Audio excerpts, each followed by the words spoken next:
तो आइए समझते हैं कि प्रोग्रेशन मॉड्यूल क्या होता है। प्रोग्रेशन मॉड्यूल से तात्पर्य बच्चे की शैक्षिक प्रगति से है। प्रोग्रेशन मॉड्यूल में 3 ऑप्शंस होते हैं।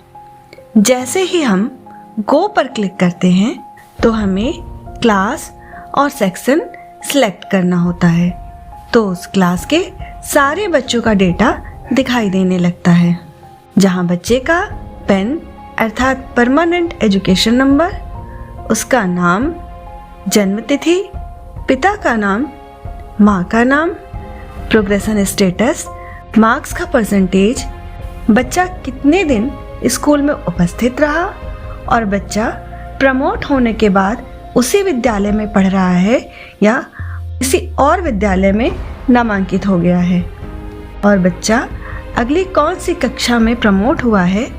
बच्चे से जुड़ी ये सभी तमाम जानकारियाँ हम यहाँ पर देख सकते हैं।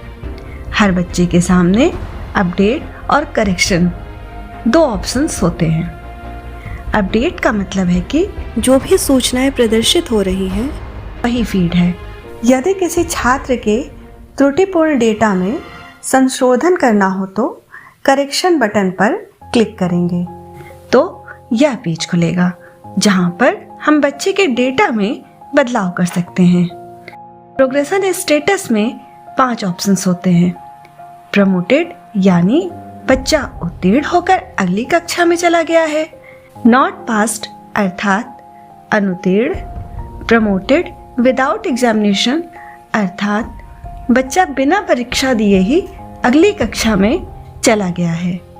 डिसकंटिन्यूड बिफोर एग्जामिनेशन अर्थात बच्चे ने परीक्षा के बीच में ही पढ़ाई छोड़ दी है। रिपीटेड बाय चॉइस अर्थात छात्र रिपीटर है, यानी कि कक्षा में अनुत्तीर्ण है तथा दोबारा उसी कक्षा में पढ़ रहा है, अथवा बच्चा अपने अभिभावकों की मर्जी से इसी कक्षा में फिर से पढ़ रहा है। यहाँ पर बच्चे के टोटल मार्क्स का परसेंटेज लिखा जाएगा और यहाँ पर बच्चे के पूरे वर्ष में विद्यालय में उपस्थित दिनों की संख्या लिखी जाएगी। स्कूलिंग स्टेटस में अगर बच्चा उसी स्कूल में पढ़ रहा है तो हम स्टडिंग इन सेम स्कूल पर क्लिक करेंगे, और अगर बच्चे ने किसी दूसरे स्कूल में एडमिशन ले लिया है तो हम दूसरा ऑप्शन सिलेक्ट करेंगे। यहाँ बच्चे का सेक्शन लिखा जाएगा। बच्चा अगली कौन सी क्लास में प्रमोट हुआ वह अपने आप ही फीड हो जाएगा, और लास्ट में अपडेट बटन पर क्लिक करते ही छात्र का संशोधित डेटा पोर्टल पर सेव हो जाएगा। राइट कॉर्नर से बैक पर क्लिक करके हम फिर से पहले पेज पर आ जाएंगे।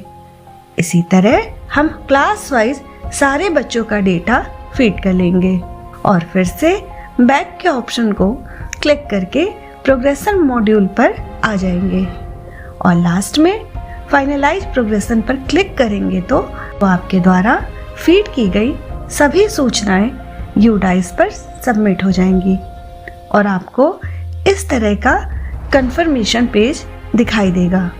आप चाहें तो व्यू समरी पर क्लिक करके अपने विद्यालय के सभी बच्चों के डेटा की फाइनल रिपोर्ट एक साथ देख सकते हैं। धन्यवाद।